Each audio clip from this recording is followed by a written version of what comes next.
সাথে আমার ঘরে থাকলে 5 মিনিটও টিকবে না, এরকম মনে করো খুঁটাখাটি লেগেই থাকবে আমাদের দুইজন। এর কারণ কি? এর কারণ কেউ কাউকে সহ্য করতে পারি না। একে অপরের প্রতি কি মহব্বত নেই যে ঝগড়া এত করেন? ঝগড়া করলেই তো মহব্বত বাড়ে, তাই না? হ্যাঁ।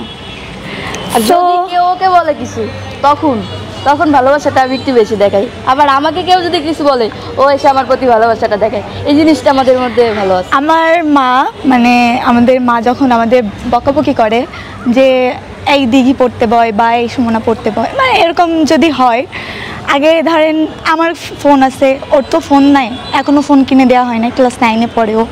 আর আমার পড়াশোনা আমি শেষ করে ফেলছি, বিয়ে পাশ করে ফেলছি এক কথায় যেটা। হ্যাঁ, তো ওর মনে করেন যে একটা কথা কি, যখন একটু সমস্যা হয়ে যায় যে ওর ফোনটা লাগবে, ও অ্যাসাইনমেন্ট করবে বা কিছু, তখন হয়তো আমি একটা কাজ করতেছি যে ফোনটা দেওয়া যাবে না, হ্যাঁ আমি একটা কাজ করতেছি তোকে এখন আমি দিতে পারবো না, সরি, এইটা বলা শুধু বললাম কেন, আমার চুল ছেড়ে শেষ।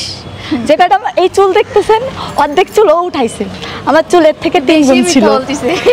না, এটাই বাস্তব, এটা মিথ্যা। ও অনেক অনেক কি মানে কি বলবো, আমাদের দুই বোনের মধ্যে আমি জিতি, ও জিতে। আচ্ছা আপু